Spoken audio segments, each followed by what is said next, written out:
tried with your other deal. Horrible. His good friend passed away. Yeah, His good friend passed away. but I'm sure he was So my brother's been very busy. Good morning. Yeah, it's okay with me. You sure? Yes, my name's not written on that seat, so it's perfectly fine. Okay. I'm flexible. I will let you, I'm gonna Besides if I fall asleep. sit down first thing.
is on.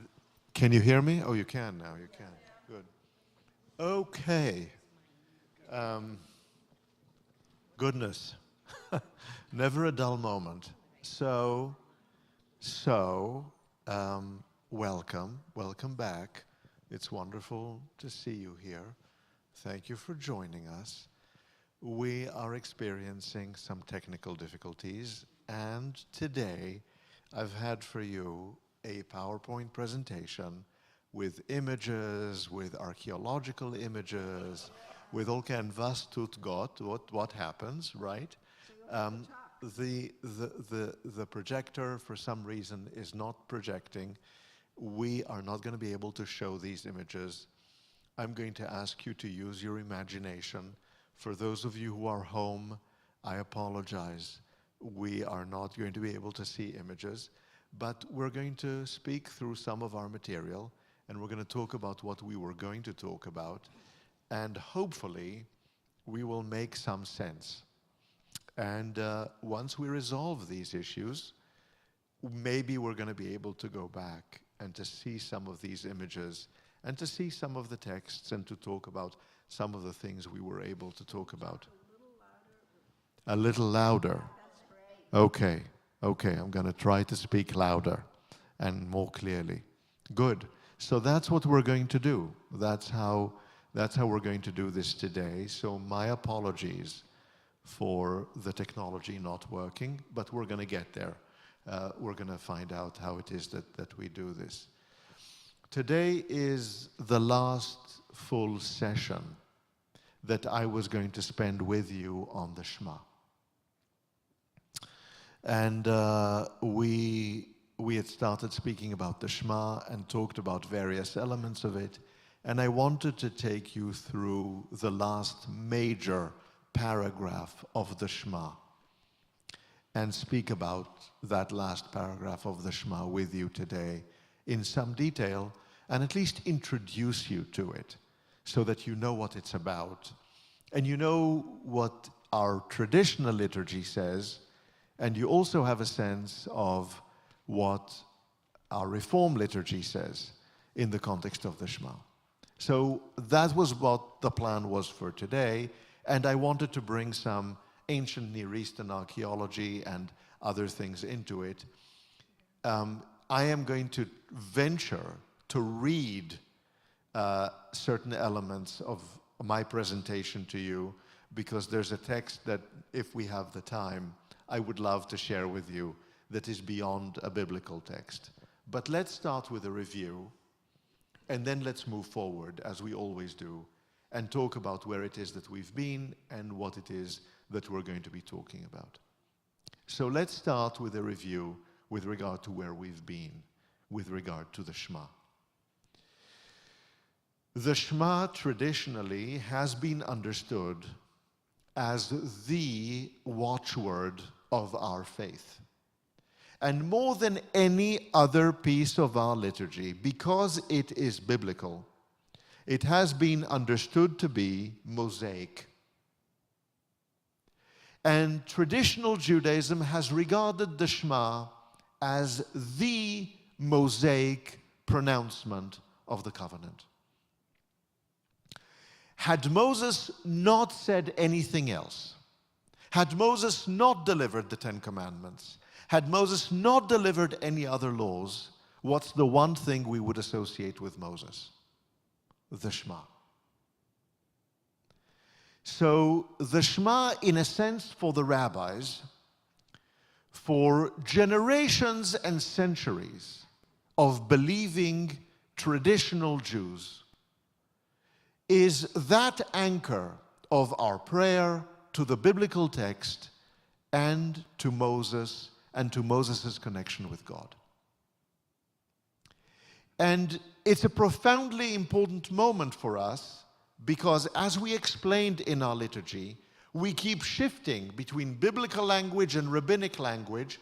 We keep shifting chronologically, and the Shema is that moment wherein we connect with Moses and Moses' revelation through God. And especially throughout the past 75 years or so, we have been relearning the Shema. And we've been relearning the Shema in the context of new archaeological evidence that's been coming to light, and new textual evidence that's been coming to light through the ancient Near East. And what have we discovered? That there are a whole range of ideas, there are a whole range of notions that arise for us in a number of ancient Near Eastern contexts, starting from the 2nd millennium before the Common Era. And these ideas find their expressions in the Shema. And these ideas are often found in international treaties and pledges of allegiance that occur between emperors and vassal kings. And we looked into this and we discovered that many of these ideas are represented in the Shema.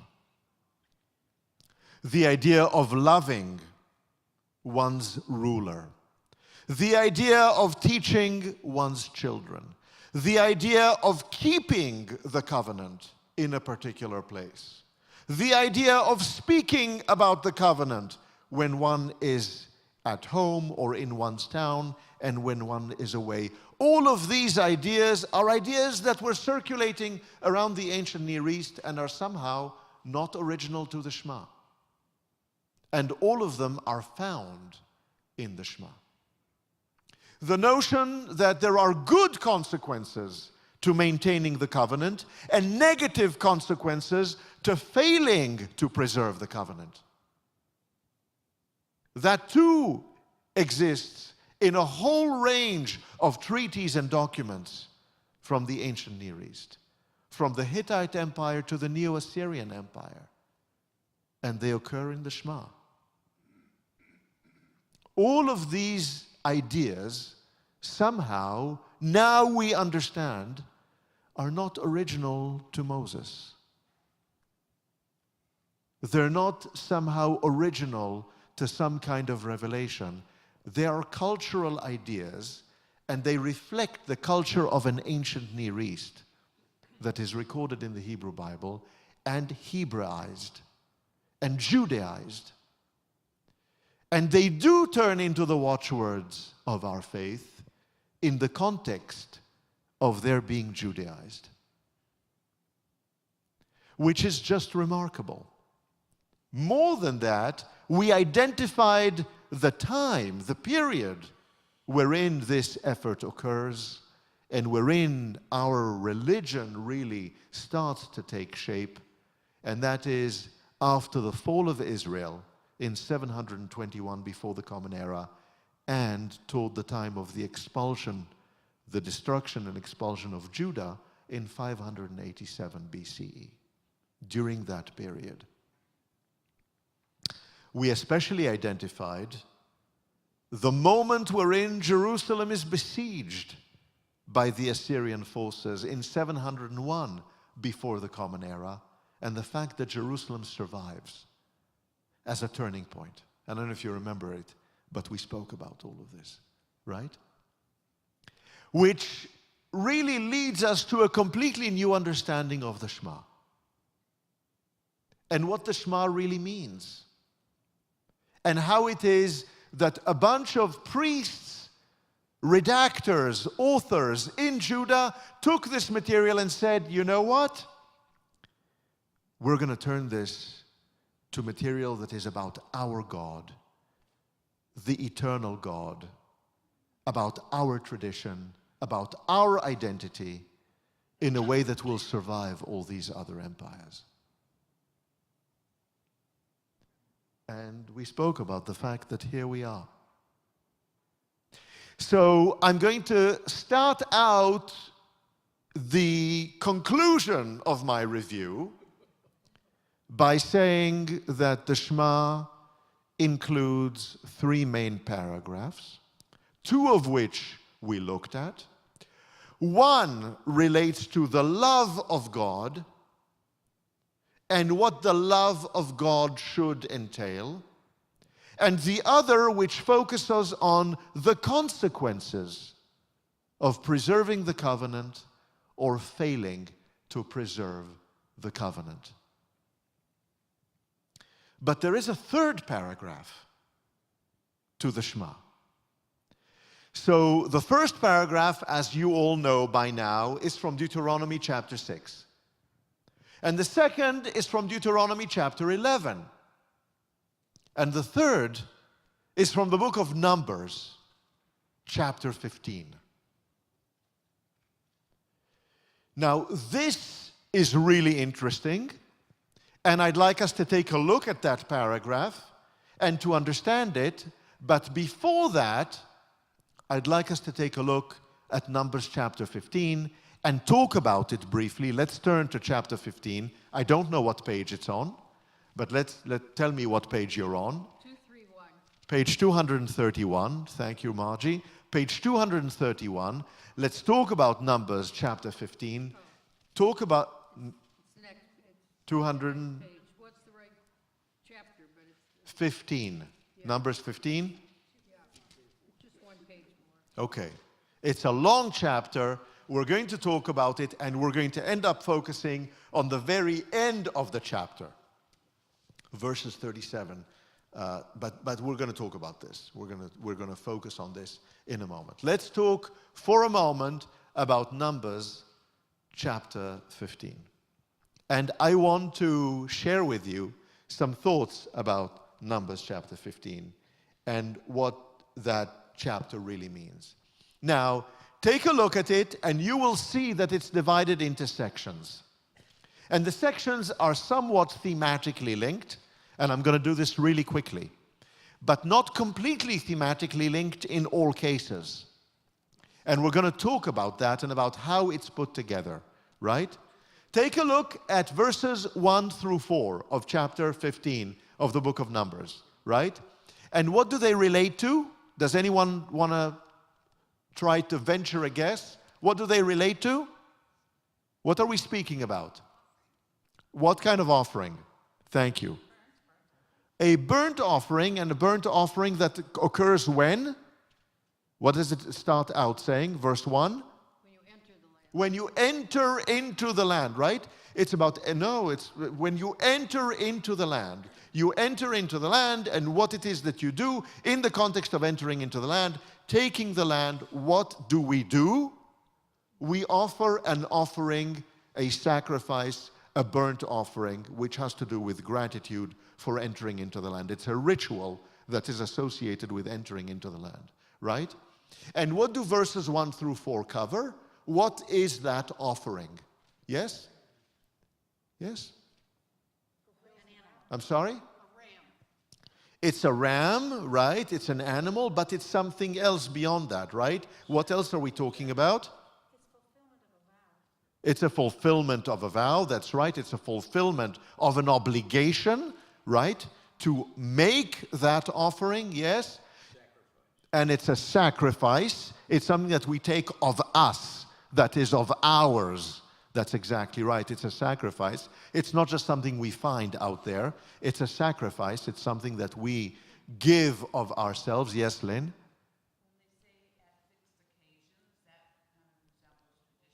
Yes. Yes, there are. That's right. In other words, there are rituals associated with it, there are times associated with it, and it is something that we do in the context of a pledge, in the context of our obligation, in the context of our commitment, of our free will, which is representative of the covenant, right? It's a sacrifice. It's a sacrifice of what I will call, what I will refer to here right now as a solid, of what I will refer to for a moment as solid material. It's a ram, it's an animal, it can be grain, but it is solid, right? Let's move beyond verses 1 to 4 and talk about the next section, right? So the next section is verses 5 to 11. Verses 5 to 11. What do verses 5 to 11 speak about?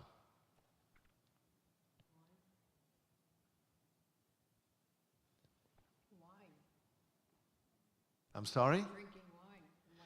Now here we are again talking about sacrifices. We're talking about offering sacrifices, but the sacrifices are no longer they're no longer animals or grain. They're no longer solid materials. What are they? They're liquids. We're shifting from meat and grain to liquids. And what are the liquids? They're wines and oils. And what do they correspond to, these liquids? They correspond to the sacrifices that we've offered before. Yes? You see this? You don't? Right? You don't. Where's your objection, Mel? I have no objection, but We're trying to shift, we're trying to see how the entire chapter is constructed. Okay? So we've shifted from the sacrifices, the burnt offerings, to the offering of libations, of liquids. Yes? Yes? Okay? And that's verses 5 to 11, right? Okay? And we can talk about that a great deal more, and it's actually quite interesting, but we're not going to do that right now because we just don't have the time. And I just want to show you how the chapter is structured, right? From section to section. But then we move on to another section. Verses, and this now starts to get interesting, verses 12 to 16. Now take a close look at verses 12 to 16. What is happening here in verses 12 to 16? We shift gears. What is happening here? What do you see happening? Lots of sacrifices, lots of animals. Who is doing it? Who is doing it? Everyone, every citizen, including the stranger in our midst. Everyone is doing it. Look at verses 15, 16. What do verses 15, 16 say? Everybody, one law, one rule, one ritual for everybody. Everybody does the same thing. Everybody does the same thing. Really important. I'm going to give you, I'm going to offer you a hint of what's to come. Go to verse 25. What does verse 25 say?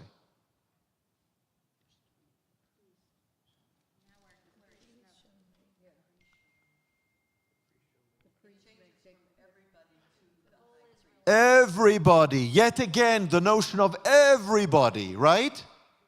Yes? 10 verses from now, again, we go back to this notion of everybody. Suddenly, now we're talking about the collective and about everybody being equal. The citizen, the Israelite, the stranger, everybody's doing the same thing. Yes? Verses 12 to 16. Yes? Then it says they shall be forgiven. And So it's not just an honorary. it's not, now we've talked about the sacrifices, the need to offer the burnt sacrifices. We've talked about the pledge. We've talked about the obligation. We've talked about the commitment. We've talked about everybody having to do it. We've talked about the liquids that have to be associated with the sacrifices. And now we've talked about everybody equally doing it. Which leads us to the next section, which has to do with what if we make a mistake? What if we make an error? What if we fail, and we fail by error? Now look at verses 17 to 21. What do verses 17 to 21 say? There is a way for us to be forgiven. If we have made a mistake, we forgot, we made a mistake. Is there a way for us to find forgiveness after we've made a mistake? Yes. Is there a way for all of us to find forgiveness after we've made a mistake? Both individually and collectively. Is there a way for us to find forgiveness if we've made a mistake? Yes. Yes. How do I know? It says so. right? Unwittingly, that's the mistake. Unwittingly. We didn't mean it. That's the mistake part. Bishgaga, right, in Hebrew. That's the mistake piece of it. When we err, we make an error, and it's a good faith error. Can we find forgiveness, both individually and collectively, according to this? The answer is yes. By going back to the priest and by making it right. There is a way for us to do this. There's a ritual for us to do this, even if we've missed the burnt offering or we didn't get everything right. Yes. Right? Yes. I have a question, because you've talked about the influence of other cultures. Yes. On Judaism. So this whole cult of the ritual and the sacrifice and this rules, how much is uniquely Jewish? How much was borrowed from cultures around? It's a wonderful question. The question Margie is asking is in the context of all of these cultic offerings of the sacrifices and the priesthood and the burnt offerings and the different kinds of offerings and the schedules and the rituals, how much of it is unique to our culture and how much of it is part of the ancient Near Eastern culture? Sacrifices were very common everywhere. The question you're asking is a really great question because many of the formulations are unique to the biblical literature. But the rituals and sacrifices themselves are not necessarily. So in reality, the response to your question is really quite complicated. It's complex. And it's a response that I don't want to get into right now. And I also don't want to get into right now the dating of it and whether this material is first temple material or second temple material. I want to raise the question, but I'm not going to fully answer it at this moment. It's really complicated. It's very interesting. But the truth of the matter is, yes, the notion of sacrifices, the kinds of sacrifices, the role of the priesthood is very common in the ancient Near East, but there are some particularities here that are unique to our literature. Yes? One follow-up. Did they believe God wanted this, or they were feeding God, or what was the point of the whole thing? Did they believe that God wanted this? Did they believe that they were feeding God? Or did they believe that they were engaged in an act of gratitude, of appreciation, of recognition? That sometimes occurred individually and sometimes occurred in community, collectively, as people celebrated together. Is it one or the other? Is it both and? These are really interesting questions. And we should talk about them one day. They're wonderful questions. They're wonderful questions. Yes, Michael. Yeah, but if we will go all the way back in Genesis to the story of Cain and Abel, one brings the animal sacrifice, another one brings vegetables. God selects vegetables. Is this a sign that he really does not encourage any meat, any animal, So anything what is living? that's a really another wonderful question. The question is, in the book of Genesis, at the very end of Parashat Bereshit, of the Genesis Torah portion, at the very beginning, the very first sacrifices that are offered by Cain and Abel.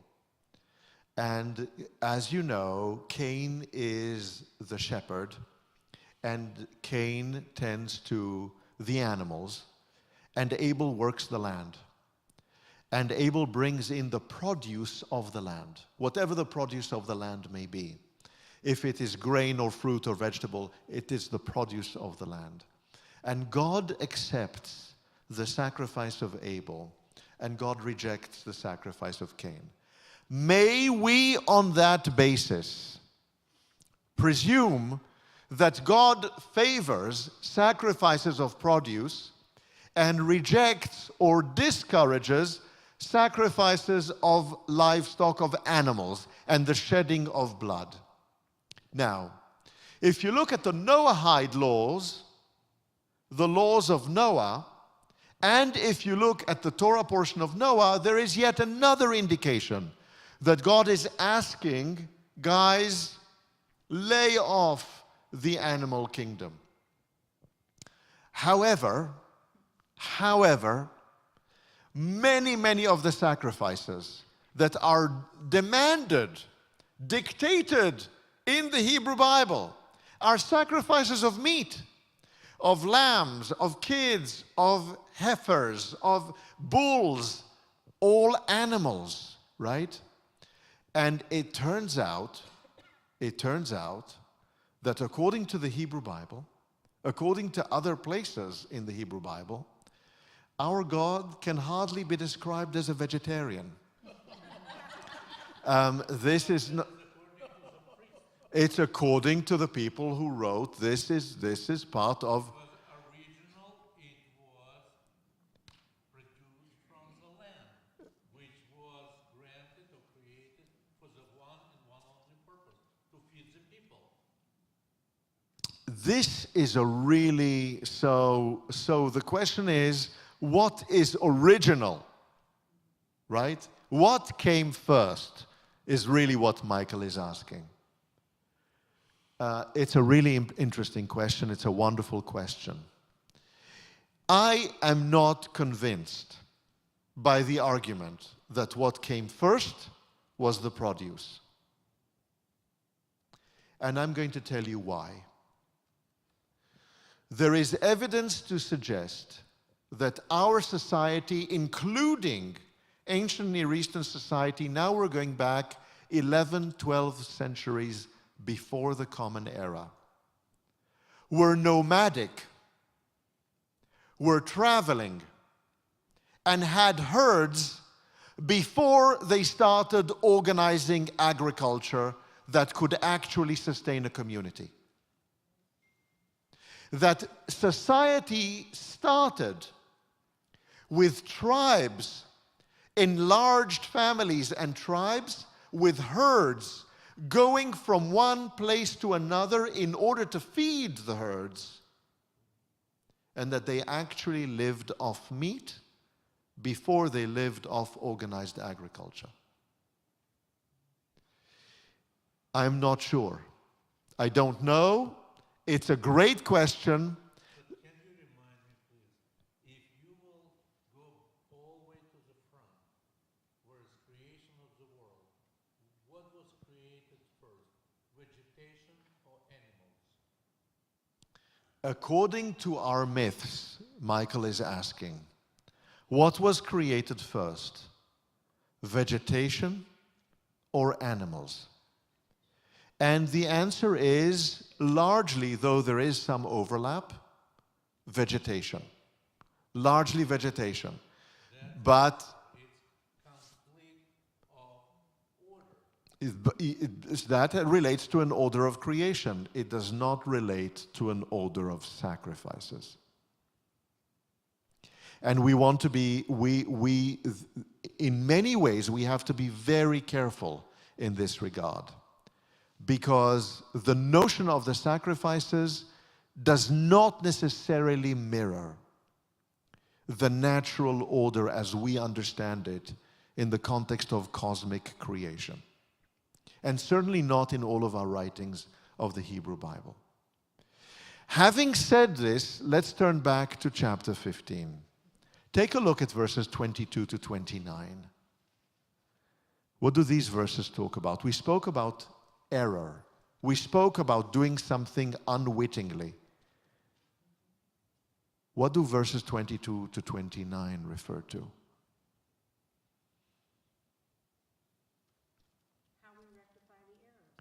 How we rectify the unwitting errors. And what do verses 25 and 26 say?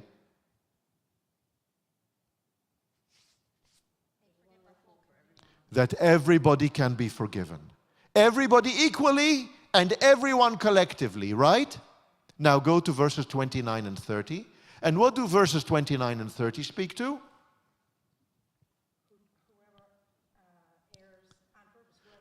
Whoever sins on purpose. What happens if we sin on purpose? Not good. This will end badly. Now, making an error is okay, we can be forgiven. But if you do this on purpose, if you break the covenant on purpose, right? Not good. Not good. You see how the chapter is constructed. You see what is happening here in the chapter, right? And to demonstrate it, right afterwards, what occurs in the chapter? What occurs in the chapter? We have a case, we have an example. And what's the case? What's the example? I'm sorry? The person who broke the Sabbath laws, who went out and collected things during the Sabbath. And what do we do with that person? Not nice. Yes, the person is stoned, right?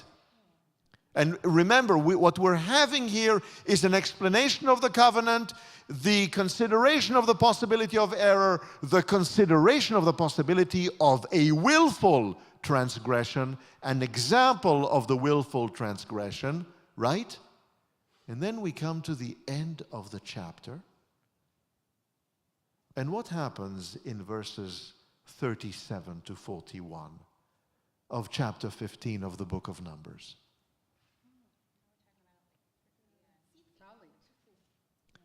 Suddenly we talk about the tallis.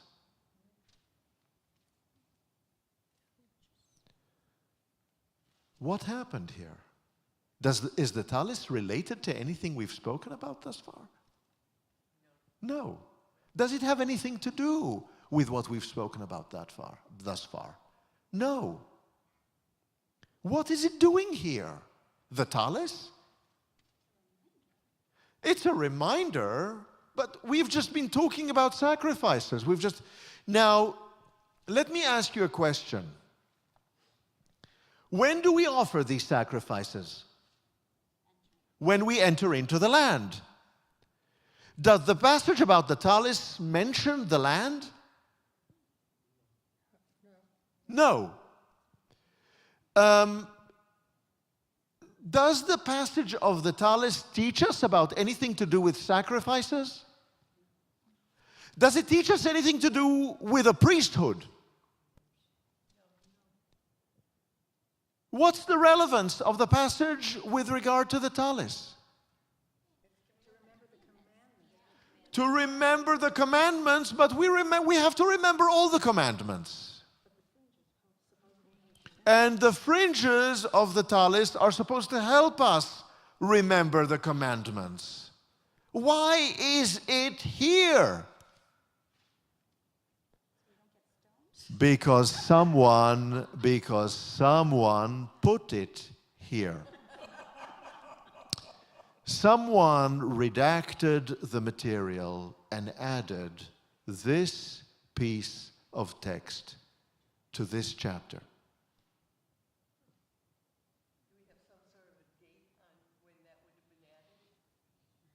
Great question, Maida. Thank you. The question is, do we have a date? I'm not going to respond to that question, to this question yet. It's a great question, but remember, now look at the language. The language has to do with remembering the covenant. Does this sound familiar? From what we did with the Shema? Does this sound familiar from Deuteronomy? Does this, right? Now, there is another thing here. We are going to use a tallis with fringes, and the language of the use of the fringes, we will create fringes. What does it say after the words fringes? What does it say right afterwards? A covenant of the Lord when? So that you do not follow your heart and eyes in love. Before that. When you look at it. But when do you create the fringes? throughout the ages, ledorotam, it says in Hebrew, throughout the generations. Ooh, this is not something that just occurs now. This is something that we have to do throughout. Right? There are words here that don't appear in the rest of the chapter. And there are themes in the rest of the chapter that don't appear here. The rest of the chapter seems to make sense as a literary unit. This piece of the chapter seems out of place because it is. We call this an interpolation. A scribe thought, I know where I'm going to put this, right here in the book of Numbers. And I'm going to put this in the book of Numbers so that nobody should say, oh, the book of Deuteronomy says things that are completely different from the book of Numbers, that are completely different from Leviticus, completely different from the... I am going to insert signals of what's to come in the books before. Very, very smart, very bright. They were very, very capable, bright redactors. Which raises a question for us. What is this about the talis? What is it about the tzitzis? What is it about these? What is it about the garments that we're talking about? Here is where I really would have used the slides and the material that I wanted to share with you. But I'm gonna speak about it. So maybe we can use our imaginations. Yes, please. Yeah, I think the talent separates us from other people. You are different than the rest than everybody else. I am so happy you said this. I am so happy you said this. I am so happy you said this. The talis separates us from other people. We wear the talis. And when we wear the talis and we see the tzitzit, we remember our covenant. And other people don't. Chapters 15 and 16 of the chapter. Here, chapter 15, verse 15. What does it say? The laws that we have with regard to the sacrifices apply to everybody, including the stranger. What does it say with regard to the tzitzit? What does it say with regard to the talis? Who wears the talis?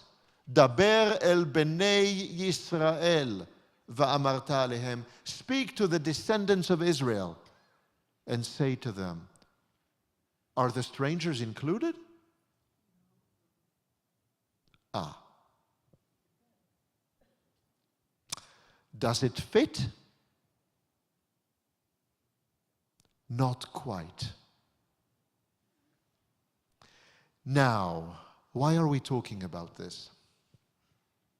Why is this so significant? Let's talk about clothing for a moment. I'm going to depart from the plan. Let's talk about ancient Near Eastern clothing. What do you know about ancient Near Eastern clothing? I, by the way, am not a fashion expert, as you may be able to tell. But what do you know about clothing in the ancient Near East? Was it ornate out of animal hide? Ancient Near Eastern clothing in the 2nd and 1st millennium before the Common Era was typically made of 3 materials that have to do with produce, with what comes from the earth, and animal products. It was typically made of wool, flax, and linen. Wool, flax, and linen. Now, clothing is really interesting and tells us a great deal. You know, we remember the blessings of the morning that we covered. Baruch atah Adonai malbish arumim. You remember we spoke about this? Blessed are you, our God, sovereign of the universe, who clothes the naked. You remember we spoke about this? In ancient Egypt, working men, during their working time would normally be unclothed from their hips, from their belly up. They would normally have their torso uncovered, and they would wear a kind of kilt or a kind of covering that typically reached above the knee.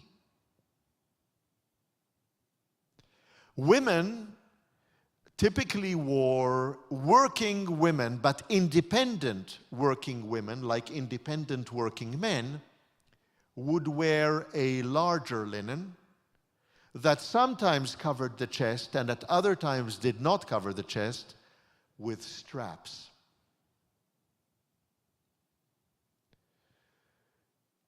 Children who were young children often were naked, and slaves, servants, and people who did menial work were either naked, men and women, were either naked or almost completely naked. Wearing clothing was a status symbol. The degree to which you were covered was a status symbol. And the linen dresses and clothing that we know of was mostly off-white. Now you can well imagine that people working along the Nile, that people doing manual labor would dirty their clothes. I mean, there was a practical element to this too, with regard to people engaging in menial labor. But clothing in itself was a status symbol. And independent people, people who owned something, were typically clothed. When we say, we thank you, we bless you, God, Baruch atah Adonai, sovereign of the universe, who clothes the naked, we are grateful for having clothes, and we recall that there was a time when there were people who were prisoners of war, who were slaves, who were doing the kind of work that others did not want to do, who were not clothed. And not only in ancient Egypt, in other places as well. And if I had my PowerPoint presentation, I would be able to show you some of these images of material that we have that demonstrate this. Clothes that were made of wool were basically impossible to color. The coloring of clothing did not stick to wool. It would wash away. Linen could be colored with a dye, but wool could not. And flax was not worth trying to color. Coloring made clothing much more expensive. It made clothing a luxury product. The overwhelming majority of people did not have coloring on their clothing. But the priests, the senior officials, the people who worked for the government, generals, people like that had coloring on their clothing. They also had more elaborate clothing around their necks.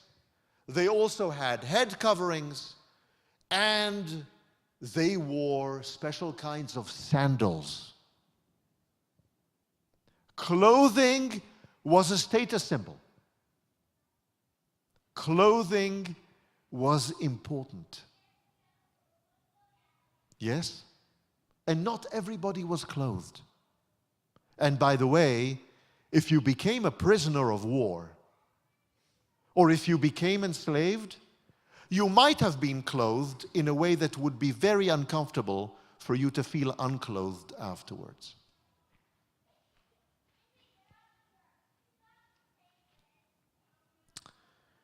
I wanted to share the other side of this picture with you. I wonder whether, do you mind my reading something to you? That's the other side of this. Let me know if this... I want to share with you the other side of this picture. One of my favorite passages out of the Iliad. The Iliad, book 14. In this moment, Hera, the wife of Zeus, is going to intervene in favor of the Greeks and is asking Aphrodite, who wants to intervene in favor of the other side, the people of Ilium, right? She wants Aphrodite's help in being able to seduce two key gods to help her defeat the Greeks. Defeat the Trojans. And I want to share with you a passage with regard to her dressing up and with regard to what it is that she wears, because I just want you to hear this. This is the other side of the coin. She cheats Aphrodite. She somehow seduces Aphrodite into enabling her to have the gift of seduction. And then she's described as dressing up. And here is what it says. She entered into her room and closed the bright doors behind her. With ambrosia first did she cleanse from her lovely body every stain. She started by cleaning herself up and removing all the stains from her body, and anointed her richly with oil. She started anointing herself with oil. Ambrosial, soft, and rich fragrance. Were this but shaken in the presence of Zeus with threshold of bronze, even so would the savor thereof reach unto earth and heaven. She was so fragrant, the whole of earth and heaven might have smelled it. Therewith she anointed her lovely body, and she combed her hair, and with her hands plaited the bright tresses. She then cared for her hair, right? And then we move forward, and it says, fair and ambrosial that streamed from her immortal head, the beauty streamed from her immortal head. Then she clothed her about in a robe ambrosial. Then she put on a robe, which Athens had wrought for her with cunning skill, and had set thereon broideries full many. Broideries on dresses were items of great luxury. Who had embroidered dresses? And then she pinned upon her breast with brooches of gold, and she girt about her a girdle set, a skirt, with 100 tassels. What were the tassels?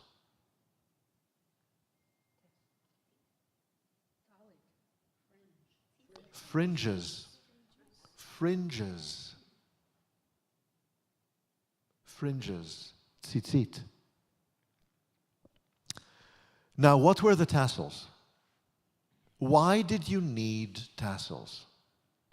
What happens to a garment that is made of linen, that doesn't have tassels, and that's not sewn at the bottom? Because sewing was difficult. What happens to the fabric? It can unravel and it can fall into disrepair. Why do you need tassels? To keep the fabric together, to tie the edge of the fabric so that it doesn't unravel. Where does it become most important to have tassels or fringes? when the fabric is dyed. The decorative parts of the fabric that are dyed really need the tassels.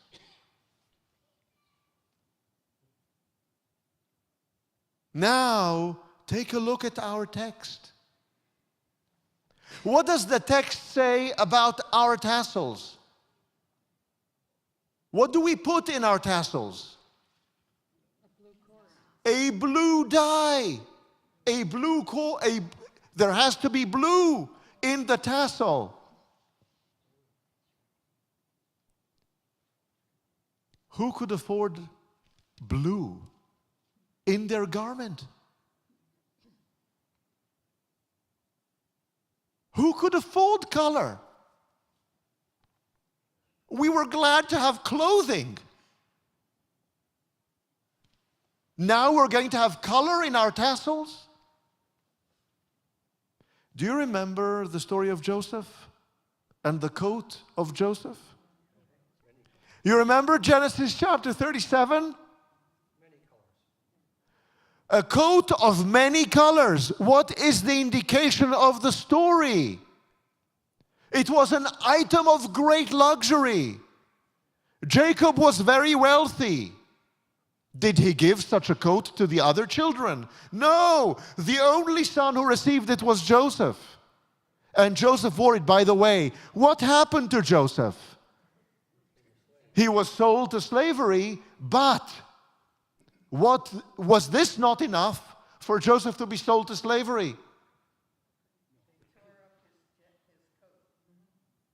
What did the brothers do?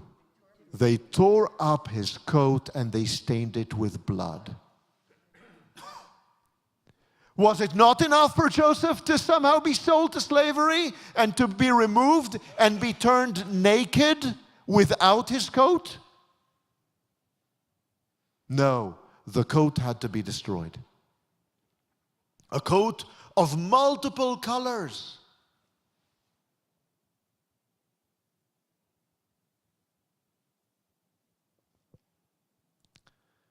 What is this blue color that we're talking about?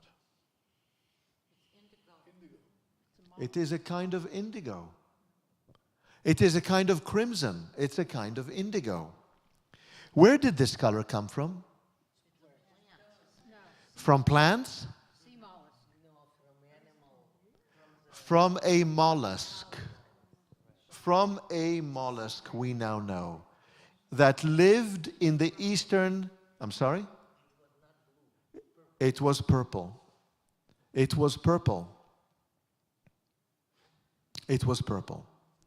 It was called something like Stramonita hematoma, which has to do with the color of blood, the color of purple.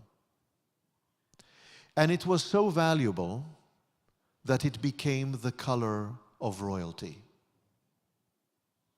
It took multiple pounds of these mollusks to extract dye sufficient to color a fabric. It was very, very difficult, challenging, and expensive to harvest. How much of this color do we need for our talis? One? Really? What does it say? Each corner. One would have been plenty. Each corner. How many corners do we have? 4 corners. Who could afford this?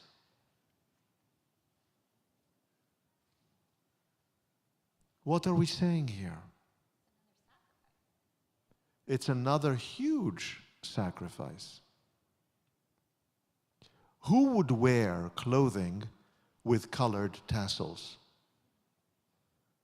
The priests. What does this passage say? Who is commanded to wear the talis with the tassels? Every Israelite. By the way, as we know, it wasn't only the men who wore clothing with tassels. It was men and women.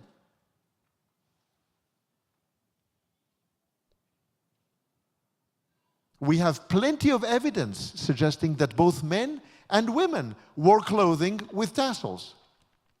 There were women priestesses, like there were men priests. There were women officials. There were women in the monarchy, as well as men. Women of high status wore great clothing. What's going on here in this passage? What is going on? The status of the priesthood is democratized. This is no longer just for the priesthood. This is now for everybody. Absolutely everybody is going to wear this. We're going to democratize all of this. We're going to turn this into an item of ritual for each individual, each child of Israel, each descendant of Israel. Remember the Shema. Remember how the Shema democratizes the covenant, which had been a pledge between emperors and vassal kings? Remember how it turns that pledge of allegiance, that covenant, to a covenant that addresses everybody? All the Judeans? Look at what's happening here. All the children of Israel are now going to be like priests, wearing clothing with colored tassels. Each and every person.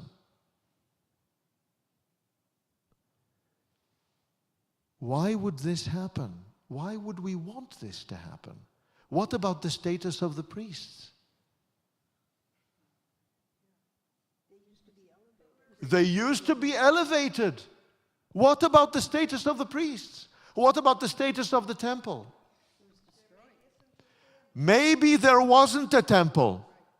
Maybe there wasn't a functioning priesthood. Maybe the temple had been destroyed. Maybe we were looking for a solution to keep this faith alive without a temple, without a priesthood. Maybe we all needed to become the priesthood. Maybe that's what the Shema is about. Maybe that's what this passage indicates.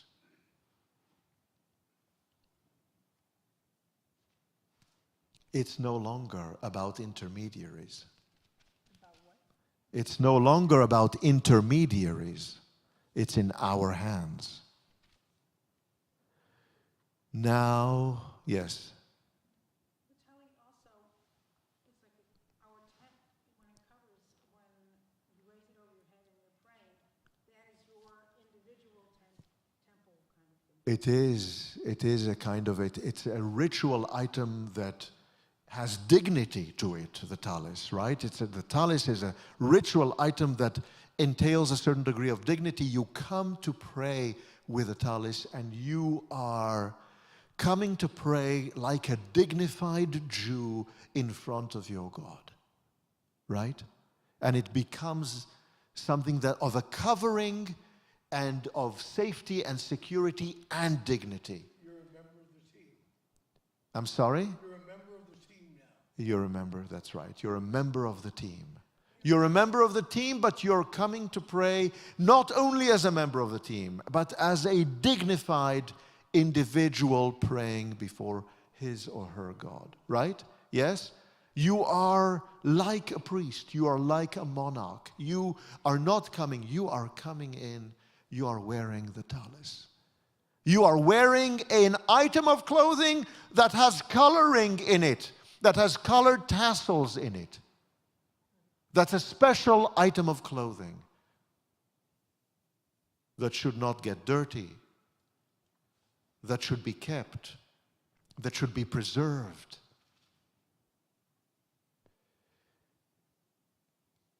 Exodus 19.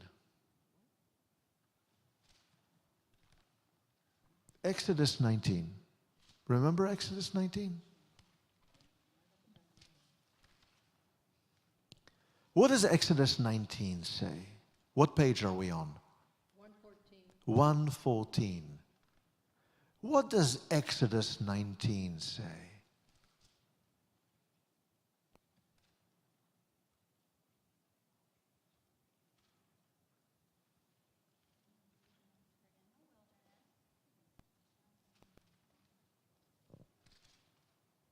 Yes.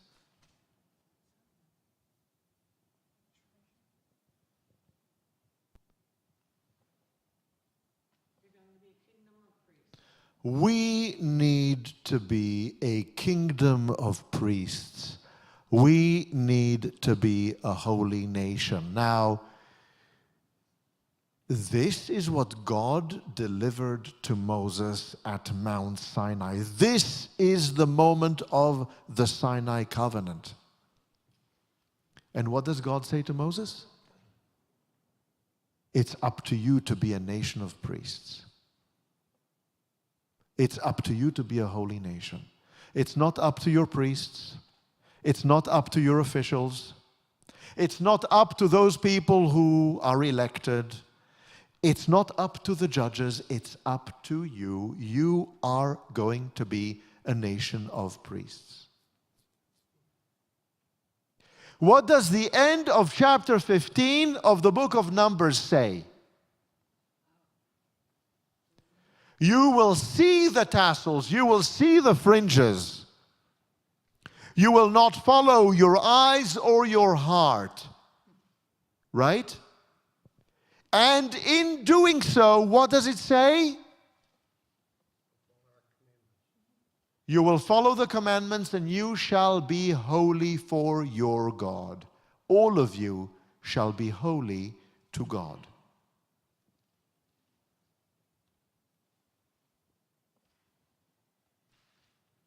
Why?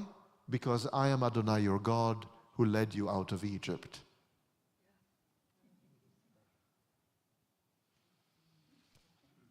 All of the other material in chapter 15 relating to the equality between the Israelite and the stranger. All of that other information about the land and the sacrifices to the side. What happens here in the context of the Shema?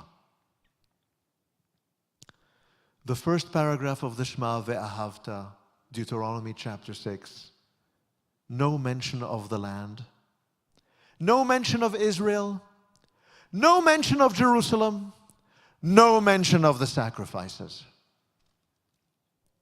The second paragraph, Deuteronomy chapter 11, we have a mention of the land.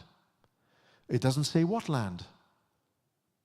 It's about the consequences of preserving the covenant as opposed to not preserving the covenant. And you can be thrown off your land. You better follow the commandments. And paragraph 3 of the Shema, no mention of the land, no mention of Jerusalem, no mention of priesthood, no mention of temple, no mention of sacrifices. The tzitzit, the individual item that we wear that allows us to be holy for God. This is the Shema.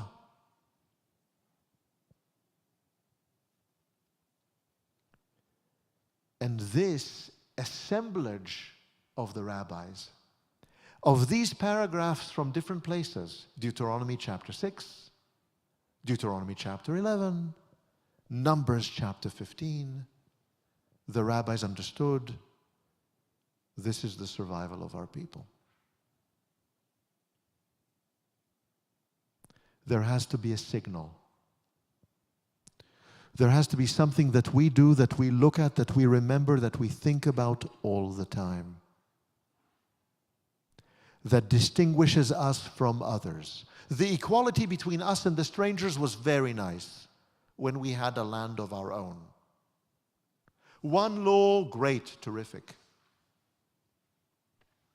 At this moment, these Judeans in exile needed to survive. The language needed to survive. The literature needed to survive. The traditions needed to survive. This notion of God needed to survive. And the one place where the rabbis figured out how to do it was the Shema.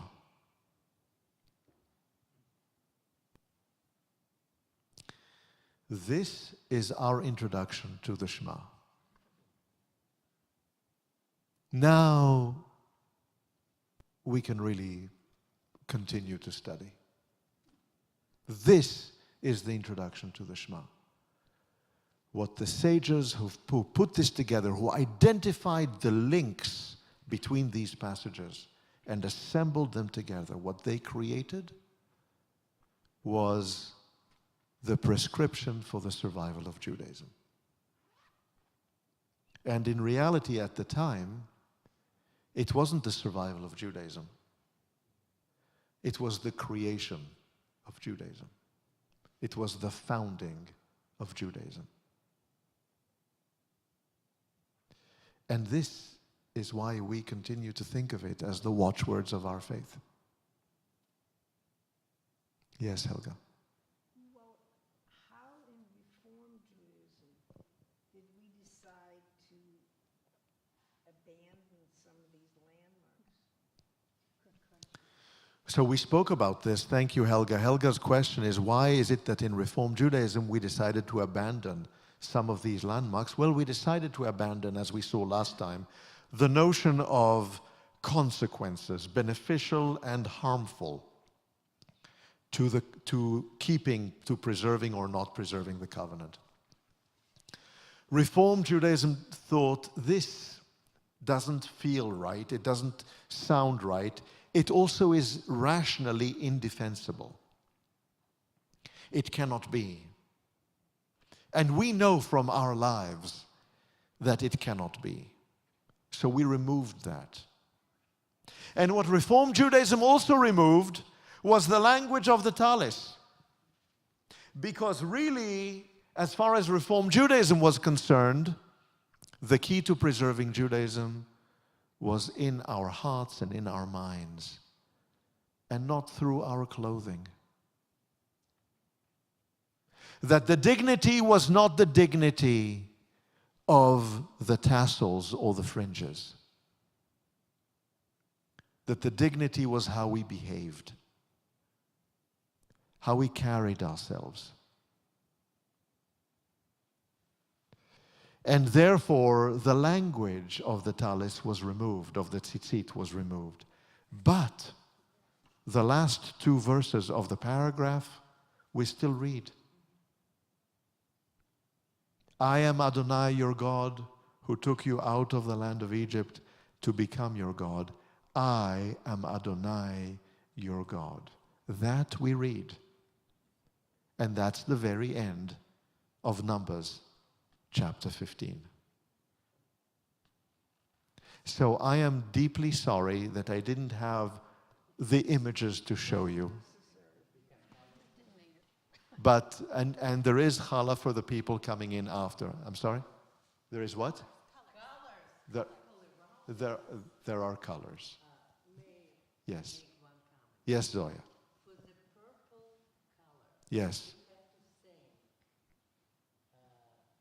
ancient Greeks because they were first to discover by gathering this melon, and when they die, they secrete the purple color. Yes. So there is a big debate about who discovered it. Zoya is right. We do not thank the Judeans or the Israelites for these dyes of crimson and purple. There is a big debate, and the debate is raging right now, wherein some people believe, from various pieces of evidence, that it was the Greeks who discovered the mollusk, this particular mollusk, and the dye that it extracts, or that can be extracted from it. And others believe, with evidence too, that it was the Phoenicians on the coast of Lebanon and Syria who discovered the mollusk and who discovered the dye. And it's a really interesting debate that's taking place about where do we find it first and where are the largest concentrations. But it was not the Israelites, and it was not the Judeans. It was not the people living in the mountains of Jerusalem who knew about this mollusk and who knew about the color. But they did know the trappings of royalty. They did know luxury. And they knew how expensive it was. And they knew how significant it was. And it made it into our talis. Yes. Did this Shema come about after the destruction of the first temple rather than the second temple? When did the Shema come about? When did the Shema come about? Some of the material is quite old. Some of the material is from the period of the first temple.